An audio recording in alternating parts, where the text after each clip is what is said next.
Well then, let's do it. Welcome to the True North podcast, where two practicing light workers get together every week to continue an ongoing conversation about wholeness and healing for body and mind so that you can follow your true north back to your true self. I'm Ryan. And I'm Abby. Episode hair 50. Six. 56. Yes, I do realize one of our tribe members made a really interesting point. We've been, saying that Tony's going to be on our tribe call. And if you want to go back and listen, he was in episode 31, but we don't label our episodes. Oh, shit. So it was back in the fall, like in September. So just go back to like September if you're looking for the Tony issue episode. Tony Issless. But his name is the title. It starts with the name Tony Issless. But you have to go back to September of 2020 to find that. Yes, a lot of number 31. Most podcast platforms number them for us, which is why I started putting the numbers in each one, and then I saw that it was redundant, so I took them all out pretty early on. But yeah, he's a shaman, talks to all four of the archangels, and then they tell you stuff, and that's super cool. And it just blows my mind all the one times that I went to go see him. Oh, I've been multiple, and every time it's so validating. Yes. I still have the notes I took because you have to take notes. Oh, yeah. And because I went and saw him. I didn't went and we did it over Zoom, but we did the thing. I took all the notes, took like 12 pages of notes. And I feel like that wasn't even enough. And then I was so drained by the end of it. I had to like rest for a few days and not think about any of it. And then I got in the habit of just doing life and I forgot. But then later, like a couple months later, I went back and I was like, I wonder if I need to actually do anything with all the stuff I got from the session with Tony. And then I went and I looked again, and there was a little thing in there about how at around that time I was going to start coming back to it. Like it baked into the thing. I don't even remember writing it down, but it was like, you're going to take a break and you're going to come back around this time, and then it's going to mean something different to you. And I reread all the notes and I was like, oh shit, this all means something different to me. And like, it was so weird. I just want to point out that, that's just more evidence to keep the shit that you write down and read it sometime in the future. I've started doing it. I don't trash all of the things I write anymore. Oh yes, I'm going to have boxes and boxes of... I will never let you live that down, but that's my own shit I project on you because I'm just like, I can't imagine that you just throw it away. Not to be said that there isn't something for like a good burning ceremony for something that you really don't want left as your legacy. Like there is some writing that, I will ritually get rid of, but for the most part. Well, I also think, like we talked last time about how little tiny internal changes in me are causing little tiny mirroring external changes in me. And one of our tribe members said something on our call a couple nights ago that I've been chewing on ever since. And it was the question of, where does growth come from? Because this particular person was mentioning that for them, growth seems to be fueled by constantly picking at themselves and finding little things that need to get rooted out or processed or little growth areas, right? And then the idea was eventually all the things are going to get rooted out and picked at, and there's not going to be any more growth, like in an ideal world. Sure. That's like what you're striving towards. But then I was in the shower where all the best thoughts come to you, and I thought maybe for that person, real growth looks like putting down the habit of picking at themselves at all. And then I realized that that's what I tend to do. My relationship with growth has been such that it's always shedding of old skin, and you don't look back.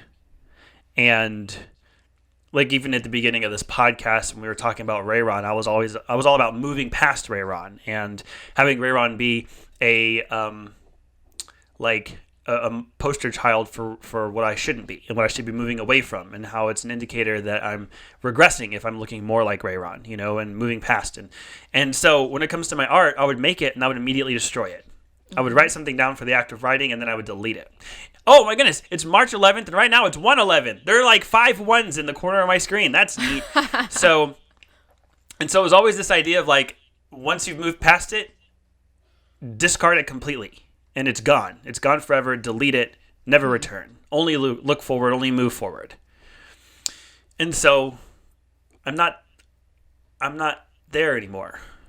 Like, I've started to integrate. I've started to say, what would happen if I welcomed Rayron home and started to love Rayron the way Rayron desperately felt like he needed to be loved. And welcoming home all the parts of me that I've exiled and scooping up all that dead skin that I thought I was shedding, because there's me in there, you know? And so then when that shift happened, I found myself released from this urge to destroy something as soon as I make it. And I think I was also resistant to the idea of becoming a hoarder. Right. And so then the extreme other end is get rid of everything you possibly can. Sure. But then I was just getting off and, leaving a trail of breadcrumbs as I traveled through life. But the breadcrumbs are, at one point, they were part of that bread. And you leave enough, and eventually you're just not going to have, all you will be is a trail of breadcrumbs, because the entire loaf will be scattered across the path that you've blazed. And I want to have a loaf at the end, So yeah, I'm now at a point where I'm keeping the things I write. Like, I'll make those animations, those little stop motion animations, and I'm like saving them and watching them and sharing them with people, and even saving little paper cutout things that I used in them and putting them in a special box, And it's just I just have a little bit of a different attitude with my art and the things I create these days than just make it and immediately burn it. I want to point out, when you talk about the shedding of the skin, right? But you called it the shedding of the old versions of yourself, and that you let them go and you never see them again. But I want to point out that what I see a lot is that people desperately try to keep that skin on for far too long. And so I think, what you're saying is just having this awareness, like, okay, great, this served me. It's like, I think about a snake molting, where it's like it needed that skin. There was nothing wrong with that skin. It was perfectly fine. And then it reached a point where it had the awareness, like, okay, it's time to let go of this. And it does. And then it creates another skin, and it serves them in that next phase. And I think that's a lot of what self-growth is. And the reason why, people have a tendency to sort of get stuck and stay in one place is because they aren't letting go of those habits to pick at themselves. They are just clinging on to that skin, trying to make it fit, and it no longer fits until somebody says, do you realize you've outgrown that coat?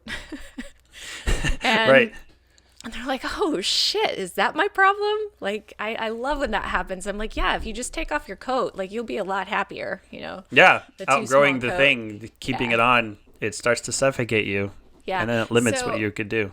I grew up watching Saturday Night Live when Chris Farley was on there. Talk about a man that had a lot of suffering. But he channeled that for a long time into his comedy.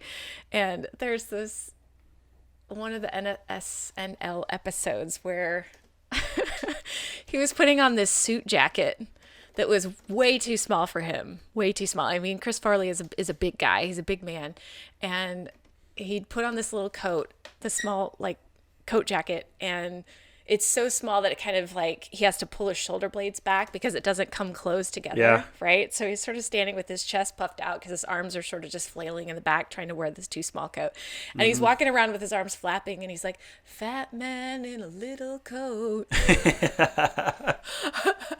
And I don't know why that just made me think of that like, I think we do that sometimes, and it's just like, dude, just take off the coat, just shed the skin, just like oh, anyway, but see, like, those coats and those, like, Rayron served you, and still does.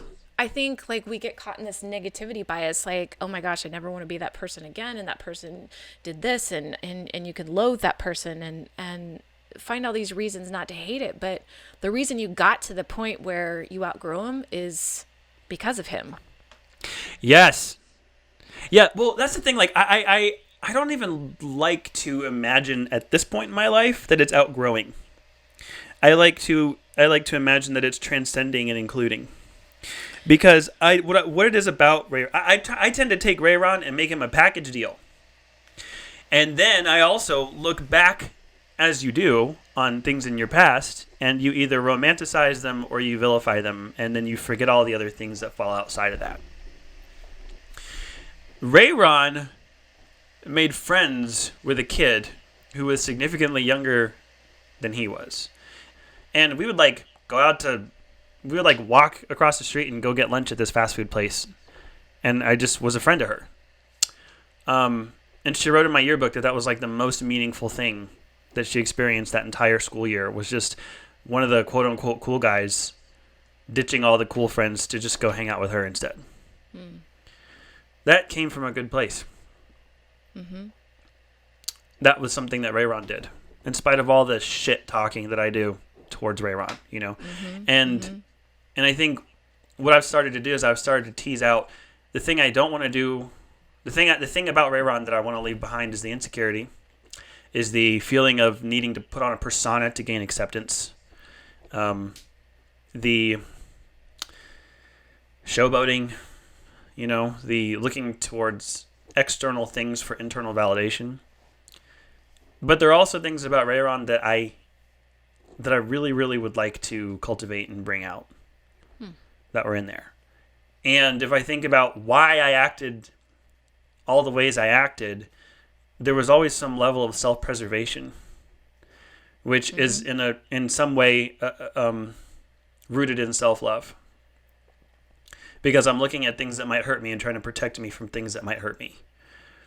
And I look at my son, and I have nothing but love for him, and I look at things that might hurt him and try to protect him from the things that might hurt him. You know? So there are certain surface level behaviors that I would consider even toxic. There are certain surface level behaviors that were undesirable, unfavorable, that I don't really want to repeat.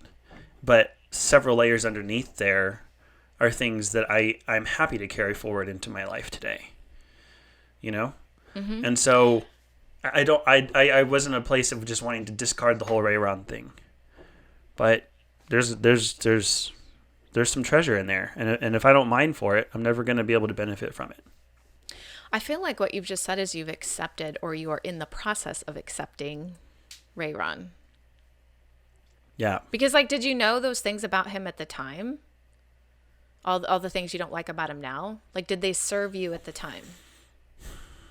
I think when I was going through my Rayron phase, I was aware that Rayron was a false persona that I intentionally created based on how I observed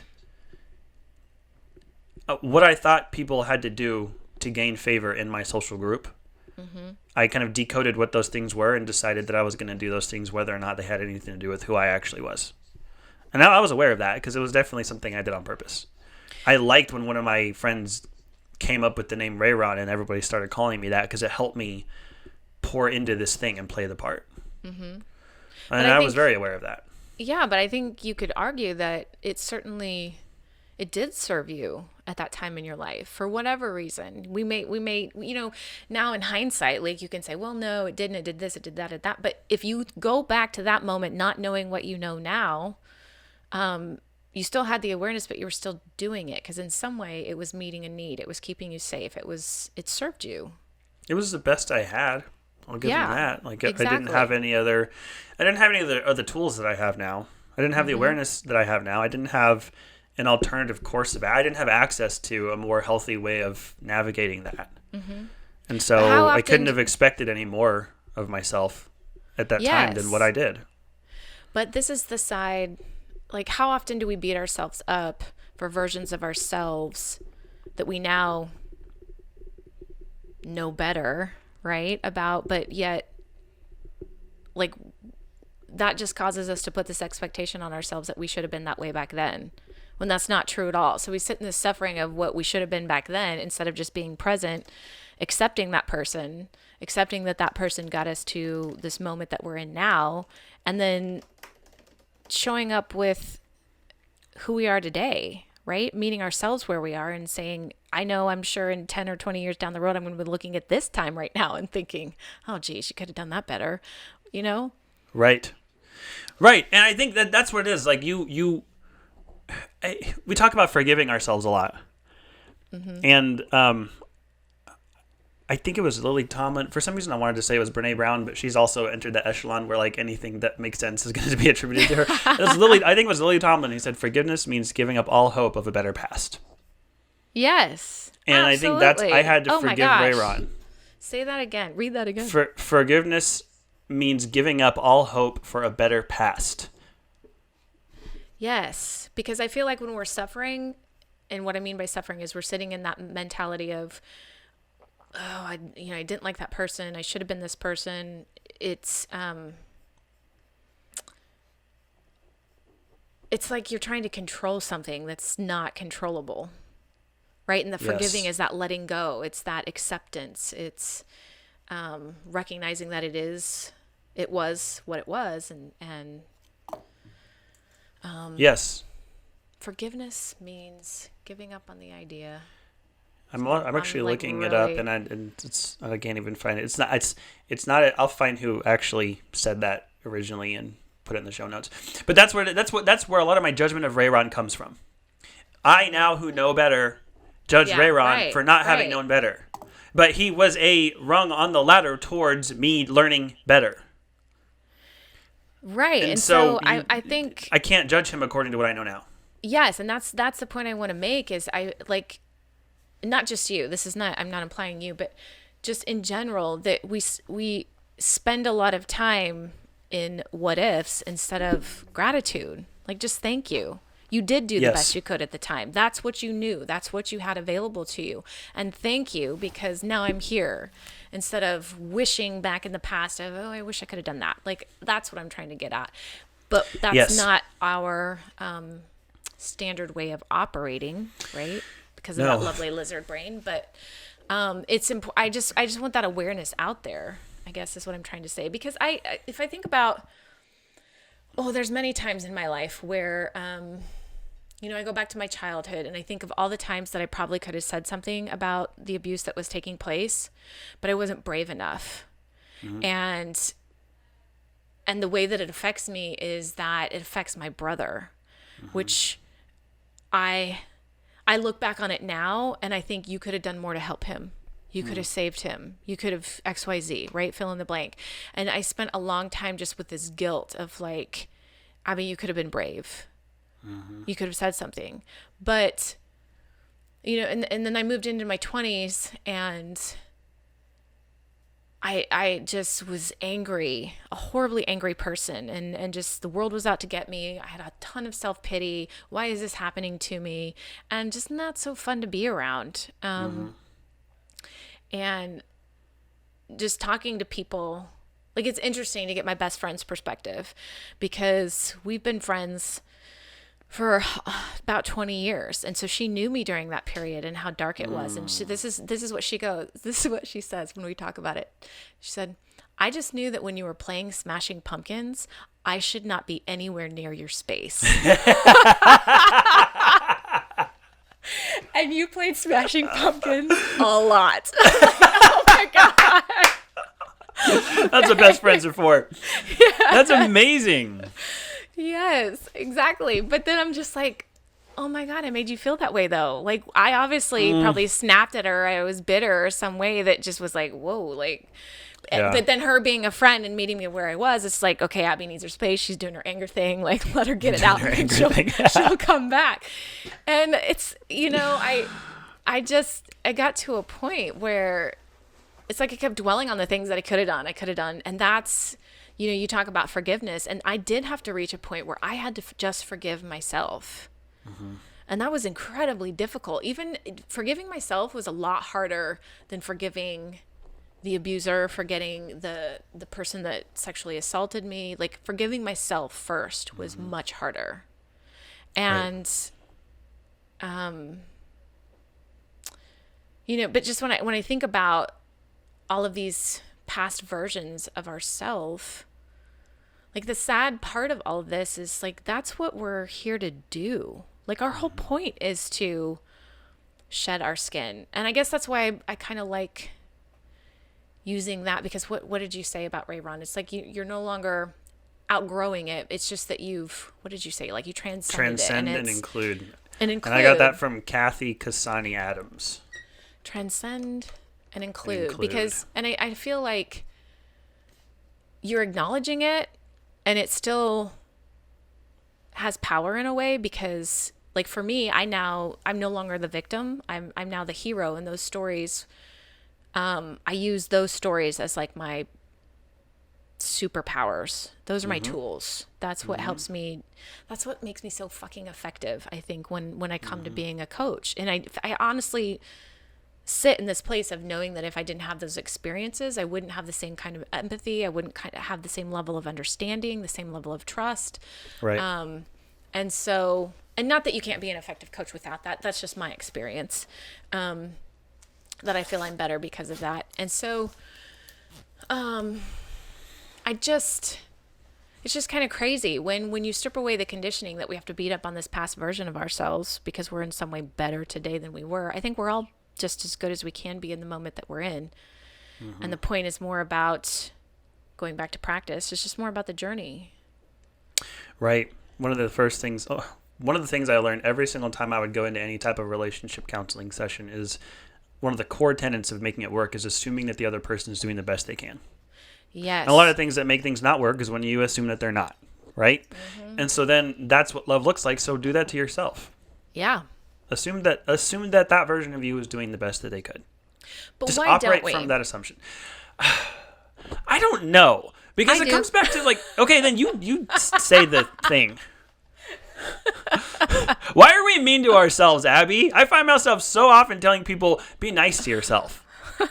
Because Just we don't be feel nice that to we're yourself. worthy of it. Why don't we feel like we're worthy of it? Why do we feel like everybody else is worthy but we're not? Well, it talks about going back to like how men are raised, how women are raised, right? Women especially, like we're just taught to, you need to really feel the other person's feelings and you need to be sensitive to what you say. And it's like, but really then what you're saying to that woman is that what you think really doesn't matter. You just need to be concerned about the other person. Like we're telling people that you're not valued, that everybody else, you exist for other people. Yes. Right. So that's a big one right there. But then there's a lot of like individual traumatic experiences, both emotional and physical, that people go through that can contribute to that. But I just think we do live in this culture of we go back to this topic. It's selfish to love yourself. And so like we beat up on ourselves because we just don't value ourselves enough. Yeah. And I think we don't know otherwise. To go a layer back, it's like to take a step back from that. There are some narratives that women are handed on how to find their value in culture, in a relationship. And there are also narratives that men are handed. And there's also narratives about the value of people who are neither of those. And so there's this overlying context of you don't have value unless. And it's a different unless depending on what bucket you're in. Yep. But there is always an unless. And we get that message, and then we start moving in that direction because that's where we're told that we find our value. And we move away from other things because we're told that those are the places that we don't have value. And I think that the presence of an unless at all causes you to feel like intrinsically you just don't have value. That's the baseline. Because if you did intrinsically have value, there would be no unless at the end of that sentence. You know? Right. Yeah. And that's such a hard thing to unlearn, to convince not just your prefrontal cortex, but like the rest of your brain that decides what things mean. You know, like it almost feels impossible to really, really, really rewire all of those things, to unlearn all of those things, and to really believe in your bones that you have value. That's why there's no unless. You have to be mindful. I think it's a constant being mindful of reminding yourself that you are valuable. Because think about it. I mean, we've talked about it. Our brain develops until we're 25. And so what's happening is your brain is making connections. It's basically a blank slate. Then things happen to you, events, relationships happen, and your brain wires according to what happens within that event, and that becomes your experience. And then you use that experience then to base everything else off of. Because at that time you didn't know to question. Your brain does not know anything else. And so, we're talking about unlearning, and I'm just like, I don't think that's possible. And I was telling somebody earlier today that it's not necessarily about unlearning all that, but it's figuring out how to use it to your advantage instead of to your detriment. And so it's being mindful is about having self-worth. It is a constant practice. It is hard. Yeah. And it's, the thing I'm putting together in my head right now is that if you, like me, go back into past versions of yourself with nothing but a fine-tooth comb and an intent to critique, I can't help but to think that behavior continues all the way up to your present self. All the way up to the thing that I did yesterday. Or the thing that I'm doing right now. Yes. There are times that we're recording and in the middle of a conversation, I'm already critiquing. I'm already putting words in the mouths of people who I feel are going to critique the recording that we're in the middle of. Yep. And that type of mindset continues to tell you that you don't have value unless. And you can't even combat it with an alternative. Like, I can't even start a sentence that says, I have value because. Because then if I take away all the becauses, then I land back on I don't have value. Like, it has to just be that you have value. But we live in a world that's driven by an economy and a social structure on which value is never intrinsic. It's always earned or inherited or something. So then even if you do land in a spot where you really, really believe in your bones that you have value, the second you start interacting with the rest of the world, almost every interaction you have is going to be built on a foundation of value not being intrinsic. It's a constant uphill battle. It is. And that's why it is so important to stay in your business. Like, we talk about that all the time. And that's one of the reasons why we do that. Because if we're looking for our worth and our value in everybody else's business, we are not going to find it. We are not going to find it. Like, it has to start with us, and then that will be like, once it's within us, then sure, it might be validated from the outside, but validated, not what's the word I'm looking for, not created. Like, it's not given to us. We have to find that within ourselves. There has to be something there to validate a positive affirmation and the other thing too is when you talk about being in your business, what I'm putting together now is a picture of I need to not be in Ray Ron's business either. That's not me anymore, Absolutely. And so I have to count previous versions of me as something other than me so that I stay out of their business as well. And I really want to bring this back to surrender because it keeps, like, everything we've been saying has an off-ramp into surrender. But we talked about it last time, and I feel like it deserves its own whole episode, or at least what's left of this one. Because for me to give up all hope of a better past, I have to surrender to the fact that that's what it was. Yes. And then the hard part is, don't let the things in my past determine the decisions I make in an unhealthy way. Like, Ray Ron was XYZ, therefore because Ray Ron was that thing, I have to try to be the antithesis to that thing. Because if I do that, everything I do in the present is anchored to something that was in the past. And that it's may not defined be the best by answer for you. Right, yeah. Because I don't live in the world that he lived in. So even what would have been the right answer to him may not be the right answer to me. And if I do something because of how someone else did something, in this case, that someone else being a previous version of me, then I'm doing exactly what Ray Ron did. Because everything I did was governed by what other people were doing. Interesting. Yeah, that's really interesting. So I have to surrender to the fact that Ray Ron was just Ray Ron. I oftentimes feel robbed of experiences because I have friends who, when they were younger, had certain experiences I felt were inaccessible to me because I was more sheltered than most. And then I moved to not blaming my parents, but blaming myself for allowing myself to be sheltered, because I have also peers whose parents tried to shelter them and they found a way to tell their parents they were at their friend's house to sneak off to a concert. I didn't do that. That was my choice. I probably could have gotten away with it. Didn't do it. Right? So that goes back to what we were talking about on the call with our patrons, where even if you think someone else is in control of you, what's really happening is you are allowing them to be in control of you because the only person in control of you is you. So you're making a decision to be controlled. And so then I went that direction with my whole I'm a sheltered person from my past. But now I don't even hold a grudge against myself anymore. It was a grudge against my parents. Then it was a grudge against me. Now there's just no grudge because it just is what it is. Yes. My past is what it is. There is nothing I can do today to change what it was. And for me to go and try to have this explosion of experiences and catch up and do all that stuff and regain some of the things I feel like I lost, it wouldn't be the same as having gone through it then. You know? Yep. My first kiss is what it was. It was when it was. It was with who it was. I can't change that no matter how badly I wish it was something else. You know? And so surrender is a huge part of detaching from all of that and moving myself out of a place where I'm motivated to do things today based on what I feel didn't happen then.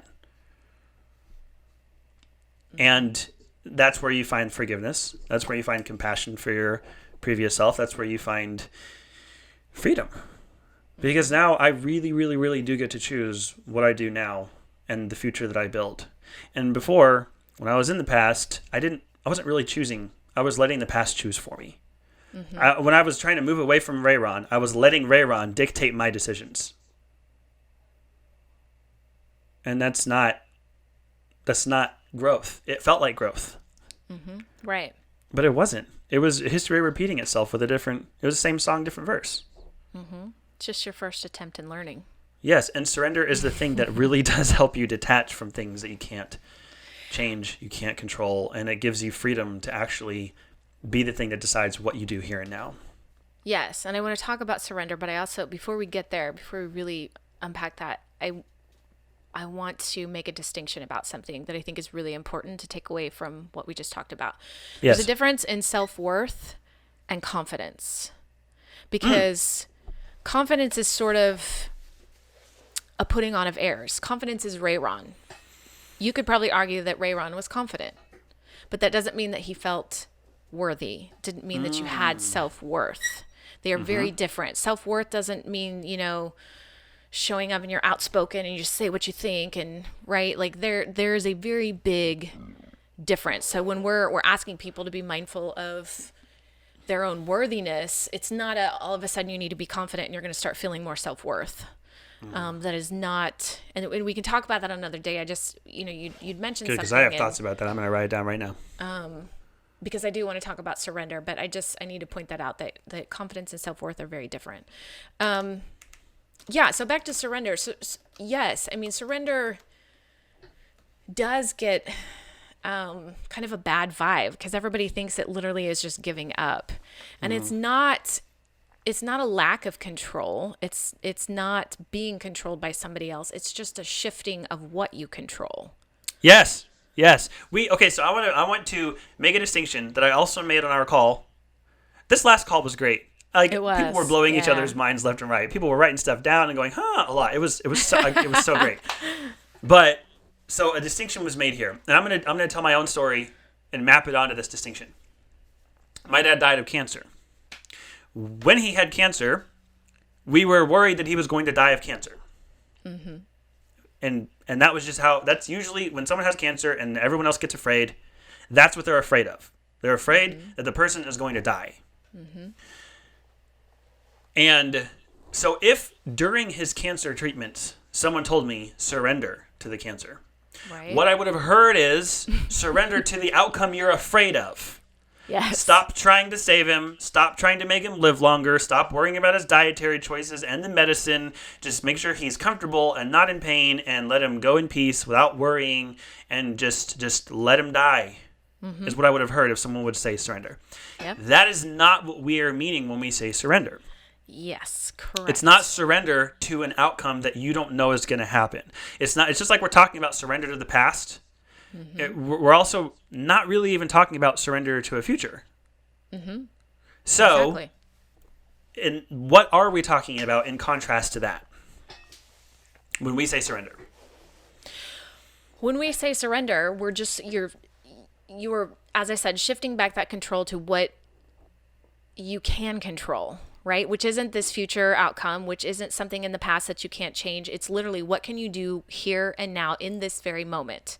And it might be something that you can actually change, like surrender. In your case with your dad, surrendering would be let go, like accepting, yep, he's got this, he has cancer, so we're going to do everything we can within our power to fight it. Right? That's control. You can do that. It can also mean the choice, though, the choice that I'm not going to attach to an outcome, right? Like the choice in your attitude, like I'm not going to sit in the future. We don't know what's going to happen. And as hard as that is, and sometimes your mind still might get run away from you because you do have that. You don't want to lose your person, you don't. But being able to kind of keep coming back, surrender is just keep coming back to making the choice of, I am here. He is here today, and we're doing everything we can to make that happen. So, surrendering the illusion of control that you never had. Yes. In the past or the future, or even the present. All of them. That's what we're talking about when we talk about surrender, is surrendering the illusion of control. And this is why I think it's hard for people, is because when you're stuck in that really hard place, because when we're asking somebody to surrender, it typically means it's a very difficult situation they're in, right? And they're trying to control it in a big way. Right. And they're trying I have to one control outcome it. I don't want. I have one outcome I do, and I'm doing everything I can to move us towards that outcome that I want. Right. And so what I hear a lot is that I don't have a control, like they don't realize that there's anything else other than what they're trying to control. They're so caught up and consumed by it that when all of a sudden you're like, no, you can't control that. And you start pulling away the things that they're saying. I'm like, you can't control that. You can't control that. Then they're like, so then they think surrender is like, oh, then I give up. I have nothing to control. Right. Like, you do. Yes. Yes. That's it. You're just shifting a focus from things you can't control to things that you can. And that's why we keep saying stay in your own business, because the only thing you can fucking control is you. Right. Surrendering to everything else that's not you, everything in the past, everything in the future, everything outside your own skin. You surrender to that because you cannot control it. And it's a process. Surrender is not an outcome that, well, I've surrendered, everything's good now. Like, I'm just going to throw up my white flag. Yeah, it's like, okay, I'm choosing to show up with a good attitude, and the next day things are going to be fine. Surrendering is a constant. It is a constant practice. Right. And sometimes it does look like inaction. Yes. Because if everything that you could do would be to try to control somebody else, and all you're doing is bring it home, like sometimes I do raise my white flag. I try to hesitate before I raise it, but sometimes that's what surrender looks like. And you have to stop and ask yourself, like think about relationships. Like any relationship that's on the rocks, you have people who have an outcome that they desire. You always have at least one person who just wants the outcome to be, we stay together forever. Right. And so then what do? They try to do everything they can to manipulate reality to increase the chances of that happening. And then what happens is they end up usually like choking out the relationship, suffocating the other person, getting over controlling, getting their insecurities go through the roof. And then they actually, the more they think they're controlling the situation in their favor, they're actually moving it away from the outcome that they desire. Because all the controlling, like one of the things that someone said on the Tribe Call 2 days ago was, like we talked about self-control for a little while. And they were like, I'm really bumping up against that. And when we teased it out, it was because to love someone is to release them of trying to control them. And so for this person, self-control seemed antithetical to self-love. Because to love someone is to decide not to try to control them, right? And so when you're in a relationship, if you're trying to control them or trying to control the relationship or trying to control the future, then that is the opposite of loving them, loving their relationship. That's opposite of surrender, right? And so then the thing that kind of builds health in that scenario is to surrender to what is. Let what is be what is. Don't worry about where the chips will fall when the dust clears. Don't worry about the end result or some future state, because you can't control that. And the more you try to control it, the more you're probably going to steer it away from what you want. It's going to make it worse. Yeah. Yes. That's where, it's that moment where people say, well, then I don't have anything to control. Like, that's where people feel like, well, then I'm just giving up. Like, this person isn't changing. This person isn't doing anything to work on a relationship. It's just, and it's getting worse. I'm just pushing them away, whatever. That's when I see people think, well, then I just give up. That's not surrender. Surrender would be what we're talking about, is using that example instead of trying to control the other person and their behavior and how they show up to you. You stop, let that go, let that other person do what they're going to do, and you start controlling you. You start showing up in the way that you would want your partner to show up, whatever that looks like. Maybe that means taking care of them by you pick up the kids, you make dinner, you work on your own personal growth, you work on your anger, you do have something to control. You've just surrendered. Yeah, you're just changing your focus. You're no longer trying to control the outcome of the other person and beating your head against a wall because it's not working and probably making it worse. You're surrendering that outcome and you're shifting your control back to yourself. And changing, making yourself who you'd want to be in that relationship. And that's where true confidence, I'm learning, comes from. Like, I do want to bring up confidence when we have more than 13 minutes left in the episode, but I was talking on the phone with a friend about, we're both husbands and we're both dads. And so we both have this shared experience where your wife is struggling with the kid and you're not really involved. You weren't there when it started and you're aware and you're around, but you're not really involved in the thing, right? Mm-hmm. And the question is, do I get involved? On the one hand, if you get involved without being invited, it may communicate to your wife that you think she can't handle it, that she needs the man to come in and save the day, right? Mm-hmm. But then on the other hand, if you know what's going on and you don't get involved, that may be interpreted as you just being completely checked out and they're over there struggling and you see that they're struggling and you don't even care enough to jump in and try to help. Mm-hmm. Right. So the person I was talking to was like, I actually sat down with my wife and I said, you don't get to have both. You can pick one to be mad about and then we communicate that and then you just don't get mad. You either get mad that I get involved uninvited or you get mad that I don't, but you can't get mad at both because either way I lose. Mm-hmm. And I was like, if that works for y'all, then great. But why don't you just get involved when you think it's the right thing to do and don't when you don't think it's the right thing to do and let her reaction just be her reaction? Like, why is her getting upset equaling you having done the wrong thing? Mm-hmm. Like, it's going to be case by case. There isn't like a one-size-fits-all rule, There are a lot of factors at play, and sometimes it's best to jump in and sometimes it's best to sit on your hands and watch, right? But if you have the self-governance to discern that and you trust your discernment and you follow your own inner guidance about what you think is best in the situation, it may come off well. It may be like, oh, thanks for your help. Or it may be, hey, thanks for letting me handle it and showing confidence in my ability. Or it may be, don't jump in and save the day when I've got it. Or it may be, it could be any number of reactions. Mm-hmm. But none of that has to do with whether or not what you did was the best thing. Mm-hmm. You decided what you thought was best. You were confident in that. You acted on it. And then any reaction on their part has everything to do with them. Mm-hmm. And when you don't let their potential reaction to your potential action govern whether or not you do it, that is surrender. That is self-governance. That is standing in your power. That is confidence. Hmm. Okay. It's also fucking hard to do. Yeah, I was thinking, when both of those situations happened and then the husband went to the wife and said, look, you can't have it both ways. Here's why. It's like either way I lose. That's incredible vulnerability. That to me, that's self-worth right there. That you say, look, I don't want to be treated this way. And whether you realize it or not that you're doing it, this is how I'm feeling about it. And giving the other person the opportunity to kind of clear the air and be like, oh yeah, I am. Or, having her make a decision. And so I see what you're saying. It is a little bit of an unattachment to the outcome of, how she's going to react. But at the same time, it's,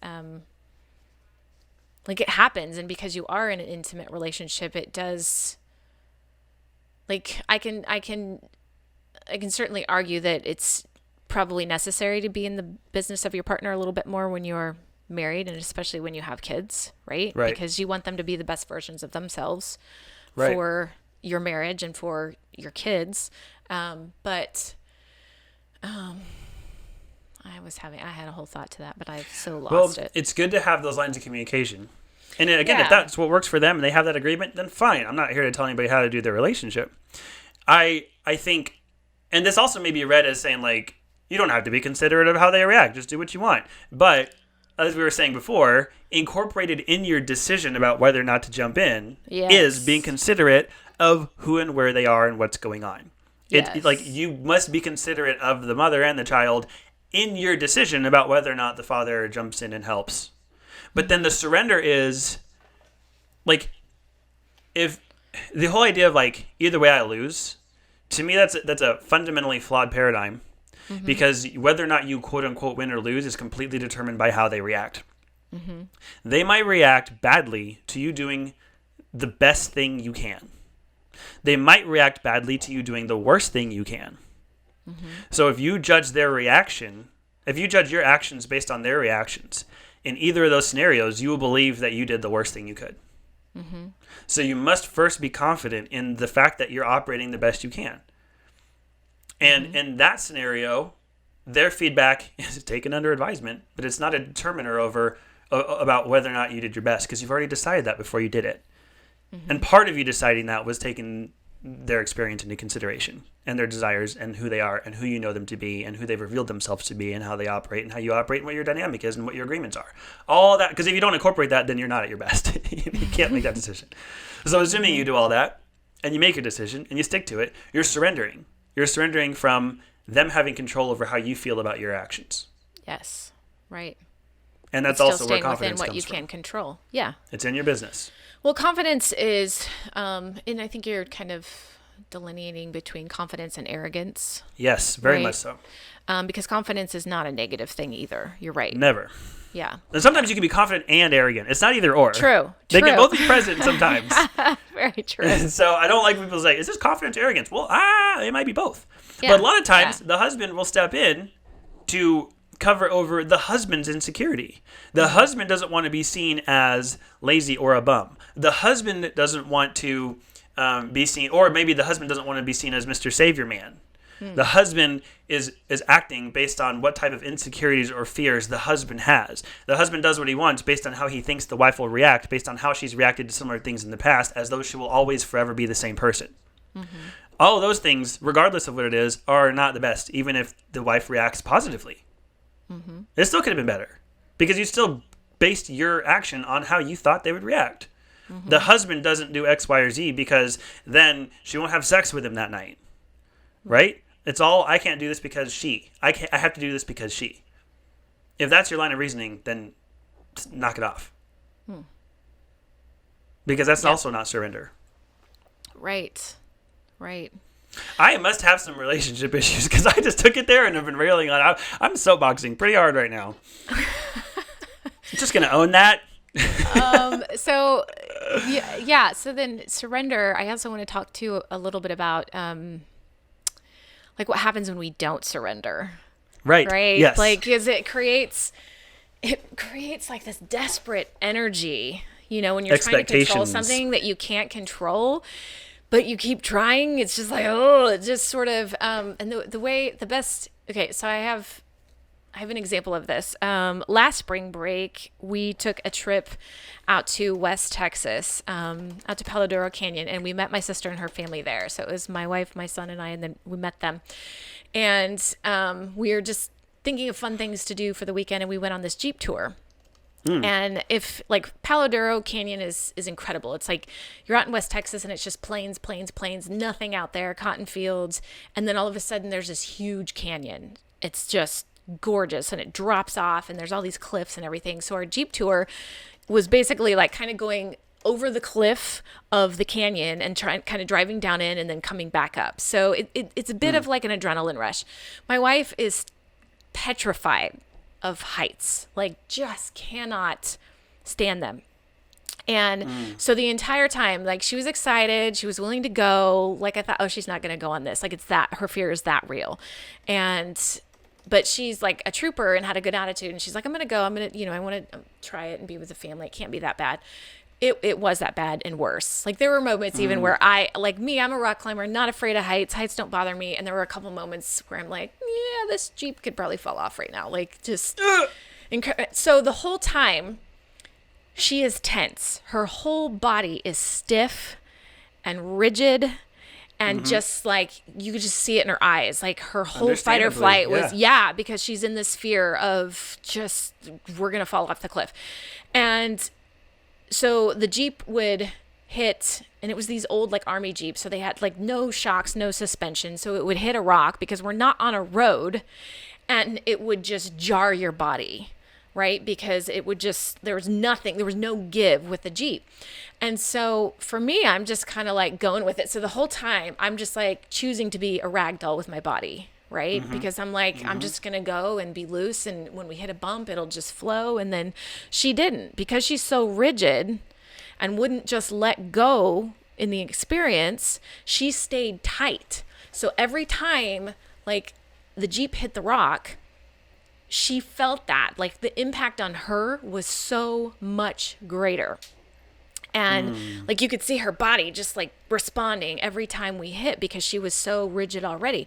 Well, the next day she was sore as hell, like couldn't hardly move.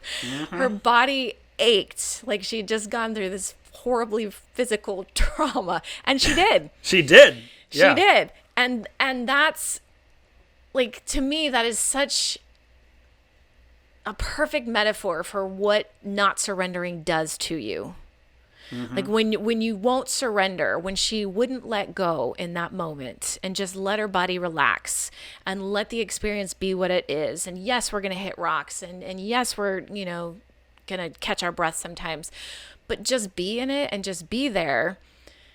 We lose so much of the experience. Because all she did was sit there the whole time in this story of we're going to die, we're going to die, we're going to die, I'm going to fall off this cliff. That was her experience. Instead of like looking out and being like, whoa, the view is incredible and my family's laughing and sort of getting that thrill of like, well, this is kind of fun, getting the adrenaline rush. And then paid for it the next day. So it's like that's what happens to us when we're not surrendering, is like we are blocking ourselves from what could really happen, the opportunities that could manifest for us. We are not allowing to happen because we are so rigid, and all it's doing is just repeatedly making our body sore the next day. It's causing pain. Yeah, it's just causing pain. We're just sitting in this cycle of constantly beating ourselves up, right? And that's an interesting dichotomy, because on the one hand, you're trying to control potential pain, and in doing so, causing definite pain. Yes. And on the other hand, you're surrendering to potential pain, and in doing so, releasing yourself from definite pain. Yes. It's a really weird, like if you, it reminds me of that phrase, if you love them, let them go. Yes. A lot of people have a lot of different ideas about that, and it's actually Right. the original was if you love them, set them free, which is a very different thing, because you have like people say that within the context of the thing you love wants to leave. Yes. That's why it says let them go, right? But setting someone free isn't letting them leave. I mean, it's giving them the freedom to be themselves and do what they want instead of trying to control them, right? Yeah. So it's almost like instead of saying if you love them, set them free, it should be if you love them, let them be. Just let them be what they are. Just learn what they are, let them be. And that's one of the things that, like, I talked to my brother about this. I don't think he'll mind me sharing it, but he and his wife have this amazing philosophy with their kids that's just love what you are, be what you are. That is it. I love it. And the way to model that is to love what you are and to be what you are. Yes. If you want your kids to love themselves, you model by loving yourself. And the same goes for relationships. You won't be able to really, truly let them be until you can let yourself be. Right. And the more you're trying to control a thing, the more you're going to try to control them. And it affects everybody. It affects yourself. It affects every single life you touch.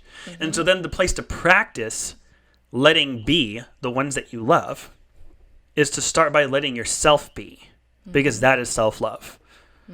Letting yourself be what you are, which means learning what you are and loving what you are instead of judging what you are. Because we talk all the time about how judging other people, it comes from you judging those parts of yourself that they reflect back to you. Right. Right? And so then in doing so, you will model and learn and work out those muscles in going to somebody else you love and saying, oh, I'm curious about who and what you are. Mm-hmm. And I'm excited to hold space and create space for you to be that. Mm-hmm. Free of judgment, free of critique, free of expectation, free of a desperate energy for me to try to make you what I want you to be or what I thought you were or what I hoped you would be. Mm-hmm. Love yourself, be yourself. Going back to your marriage example where you're talking about the other person trying to just control, one person controlling what the other person is doing, and surrendering is just coming back to that focus of working on yourself. Well, like, we're not saying that by doing that, then your relationship is fixed, because there still might come a point where, you know, the two people separate, even though that you've done the work and you've controlled what you can control. Same thing with the Jeep ride. You know, we can surrender to the experience and still fall over the cliff. Right? Mm-hmm. But we get so much more out of, you know, we don't know that that's going to happen. And so when it does happen, then that's when you address it. And that's when you process it. And that's when you figure out why it was meant to happen and why it happened and all of that. But until then, there is no point in getting caught up in that when you don't know. There's a 50% chance of you're going to get a divorce, you're going to stay together. But if you sit in the, we're going to get a divorce, so I'm going to control you until I can make you stay, then you're just increasing your chance that it's going to be a divorce. Right. And I don't know, this may cause some division among our audience, but I also have this philosophy that there's no such thing as a broken relationship. Relationships don't need to be fixed. They're not broken. They just are what they are. And if you have two people acting unhealthily, then their relationship is going to be predictably problematic. But if you focus on fixing the relationship without focusing on fixing the people, that's not going to happen. And you can't fix the other person. So really, it comes down to you. And you're not broken either. You just are what you are. You have some growing to do. They have some growing to do. Do your growing. That's legit the only thing you can do. You can't make sure that you stay together. You can't steer clear of a divorce. And if a divorce happens, that doesn't mean anybody failed. It just means the relationship ran its course. Right. You know? Yeah. And so if you can't think about it in terms of broken or fixed or we won or we lost, or like, I hate when people say divorce isn't an option. That fucking makes you lazy. I was the laziest husband because I was raised in Christian culture where divorce isn't an option. Well, you know what that means? That means you don't have to work at it. That means you just take the entire goddamn thing for granted. It's just going to be here because you both agree that divorce was an option. So you don't have to do any. You don't have to be somebody that's worth being married to. You know, you're done. And the second I started stepping up as a husband was the second my wife left me. And obviously we're still together, so we worked through it. But I realized that, like, for me at that point in my life, knowing that this thing could end at any moment was the thing that sparked me to start giving a shit and actually trying to be somebody that anybody would want to be married to.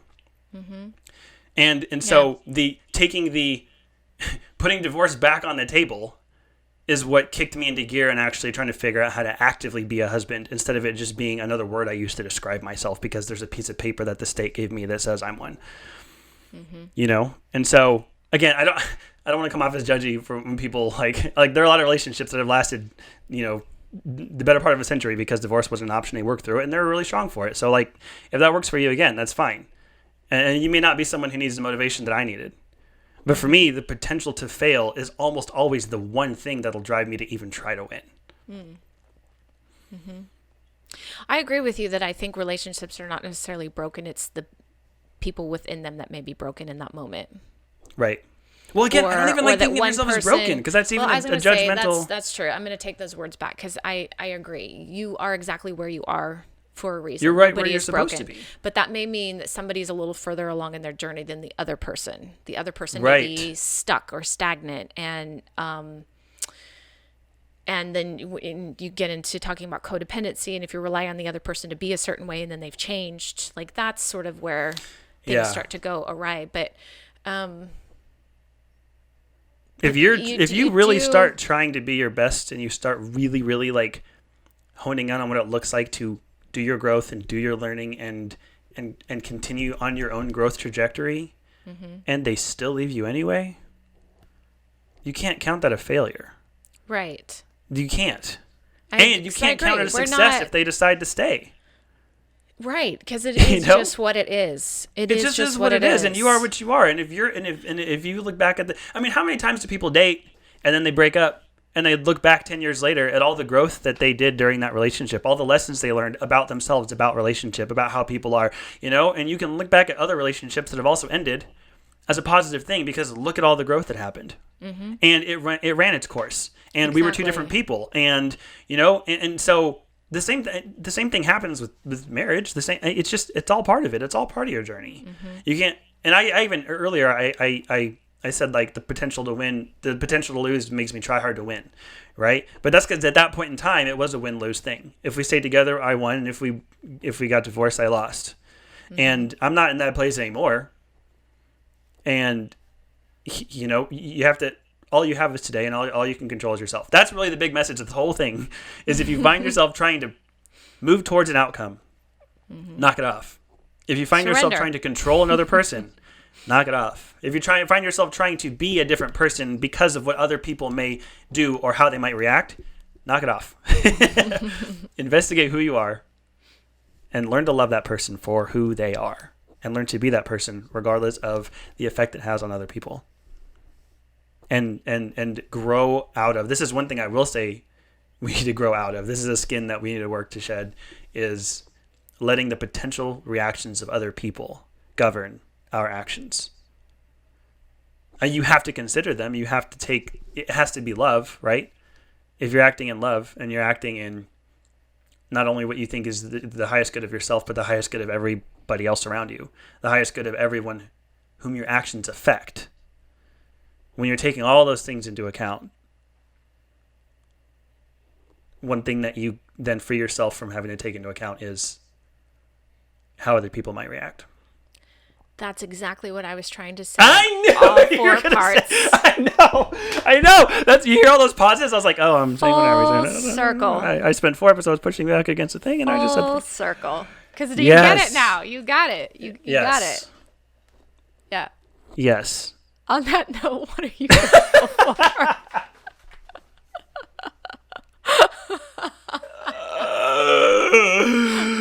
I'm really grateful we came full circle. This is part 7 of Speak Your Truth. What am I grateful? You know what I'm grateful for? There is a certain type of growth that I have made. Oh, I heard a snap on my mic. A certain type of growth I felt myself making over this semester of art school. Where I'll make an art and I'll think, this is pretty good. Here are all the flaws. And I'll show it to people and they'll be like, this is so great. And I'm like, you don't see the flaws. Like, I feel like I'm really impervious to compliments, but I'm not impervious to critique, Negativity bias. Yeah, and I kind of I've moved away from that a little bit. Nice. Because I put out another project. I'm in the stop motion course. I'm having a lot of fun doing stop motion. I'm super excited about this. It's fun to watch. It's going to be a UFO trying to abduct a cow that fights back. It's so great. And but the most recent one I did, I watched it and I saw the flaws and I saw the things that I would go back and fix if I had more time. And it wasn't perfect. But I was like, this is fucking good. And then I showed it to people and they were like, this is good. And I was like, I know. And it wasn't an arrogant thing. It was just, that's the confidence. Like, I just believed in it. I believed in it because I just saw that it was just good on its own. I didn't need anybody's affirmation for me to believe that it was great. It wasn't like I was holding it out and being like, okay, everybody, tell me how this is. I don't trust my own opinion, because that's how I normally am. I don't think I think I mentioned this on the podcast, but I posted, like, when my TED Talk went live, the first comment it got, someone posted it on Reddit, and then the first comment it got was, someone goes, I feel like this guy paid for this talk. Oh. I was like, he's right! It's a bunch of shit! It's the worst TED Talk ever! I'm gonna take it down! And that's not really my relationship with my work at this juncture. Yeah. I kind of have, I trust myself to discern the quality of my work. And if it needs improvement, I improve it, or I just accept it for what it is. And the parts that are good, I know that they're good because I made them good. Mm-hmm. And people's feedback is always welcome, but it doesn't quite as strongly shape how I feel about it. You know, I've got a screenplay that I'm writing, and I believe in it so much, I'm going to fucking pitch it to everyone who makes animated shows when I'm done. And, Awesome. and yeah, there's going to be critique, and there's going to be feedback, and there's going to be pushback, and people pointing out holes because no screenplay is most screenplays aren't perfect. I have a couple ideas in my head of a perfect screenplay, but those aren't going to, hopefully, they're not going to drive me into thinking that the thing's a piece of garbage. Right. I believe in it. I believe in it because it's good. I've been writing songs, and I think they're good because they're good. Yeah. And I'm grateful that I've been able to. I have felt that shift happen in the last couple of months through making art, through interacting with it, through having conversations with people about it. There's this inner compass I can feel I've dug down into that I can trust. I trust my inner compass on my own output. You know what and I feel don't like quite so heavily rely on other people to tell me where it points. What you're saying is that you are practicing quantity. And in practicing quantity, it's gotten you to this place of trusting it. Instead of just that one quality, one perfect piece. Like you've allowed yourself just to do it and keep showing up and doing it some more and getting better and getting better. Yeah. It reminds me of this, what you're saying too reminds me of the study that I just read. It was just one study. Hopefully they'll come out with more information, but that negativity bias is really sticky. Like exactly what you're saying. I mean, we are impacted 3 to 4 times more heavily than when on a negative comment, on, you know, criticism, on art, whatever it is. And so if within the moment, and within the moment could be, you know, within 24-hour period, let's say, in order to keep that from sticking, you have to override it with 5 positive things.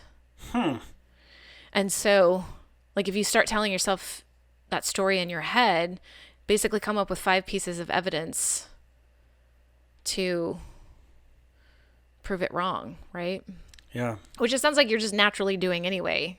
I mean, you've gotten to this place where you just don't care. But then I can venture to say, without you having to say it out loud, is there's probably another story then that's going in your head, like, well, I did this and this was good. And then, well, does that make sense? Like, where I'm going with that? And there was a time that I was so perfectionistic about something, I wouldn't show it to anybody unless I thought it was perfect. And then if I got some critique, I would be like, no, that's not right. It's perfect. I would have seen it if there was a problem with it, and I would have fixed it, and I wouldn't have shown it to you, you know? So I don't have that anymore because I just see the flaws. I'm like, okay, you are what you are. Like, it's fine. It's fine. Yeah. You're exactly what you need to be, and I'm not going to spend any more time on you, and it's all part of it, you know? And you have movies that were released in Hollywood that have continuity errors or little problems or hiccups or plot holes, and they've released them, and it's fine. Nobody, you know? And so, and the other thing that I was reminded of when you said that, I just forgot. Yeah, it's gone. It just left. It just fell out of my head. I was going to say something, but I forgot what it was. Check. What are you grateful for? Well, it's not as big as yours today. I feel like we say that, and I think that should just be like not in our vocabulary anymore, because gratitude is not a measuring stick. Right? So you are your own measuring stick. Yeah. So just because I've got to stop saying that, like, well, I was grateful for a basket of half dirty clothes last week. And that's just as important as what I was grateful for. Like, we got to stop. We got to stop saying that, because it's not a comparison thing at all. Right. So I am, yes, I'm grateful to hear about your mental shift. I think that's really cool.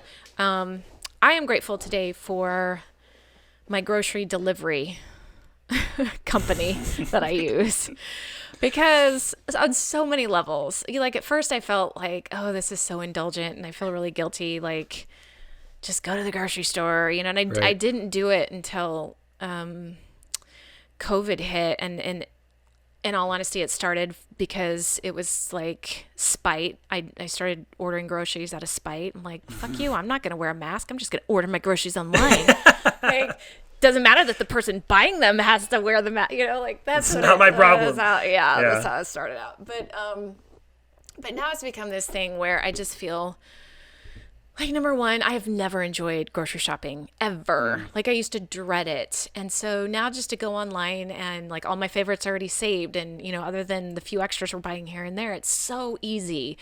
And so I was thinking about it today and I just thought, you know what? Stop feeling guilty about it, because here's what's happening is a lot of people that were out of work all of a sudden started doing DoorDash, like grocery delivery, like to get work. And I'm like, okay, I'm in a position where I can afford to pay the delivery fee, I can afford the tip, and somebody needs that work. And somebody's willing to do that work. And I was just like, me making this choice is giving somebody, it's helping them support themselves and helping them support their families. And then it's doing that for mine too, because then I'm not taking my son to the store and I'm saving time and able to spend it elsewhere on things that are kind of more important to me and matter more to me. And so I'm grateful that we have the technology, and we kind of, one of those beautiful things for me that came out of COVID is like, grocery delivery. I just think I'm grateful for it today. That's a good thing. It's changed my world. Did you ever watch The Net with Sandra Bullock? Oh gosh, a long time ago. I remember we rented it on VHS from Blockbuster Video, and my dad was like, "You're not going to believe this. This lady lives her whole life without ever leaving her apartment. She gets her food on the internet. Yeah. She gets all of it was just like at her door." And I was right. like, "Whoa, what a crazy world to live in!" And here we are. Here we are. You don't have to leave your house. You don't have to leave your house for anything, and it's normal. You're not even like a crazy internet hacker person. Exactly. You're just a normal human being with a internet connection. Yeah. I think I have like 3 deliveries coming to my house today because my sister and her family's coming into town this weekend. And so I'm like getting groceries and stuff. And yeah, it's like I haven't had to leave at all today. It's amazing. It's all showing up at my door. I am beyond grateful for that because I've had a busy day and I've been able to do it all. Right. So, yeah. Anyway. Well, perfect. Okay. Well, we're going to talk about confidence next time, unless something more exciting pops up on our tribe call. And I'm going to pitch our tribe call one more time, because the next tribe call, if you're one of the few people who listens to this when it launches, as scheduled, then you still have time to sign up and hang out with Tony for an hour, which everybody in our tribe is super excited about. It's going to be a wild ride. It is. I'm super excited about it. Okay, we'll see y'all there. Until next time, thank you for loving me. Thank you for being there. Bye.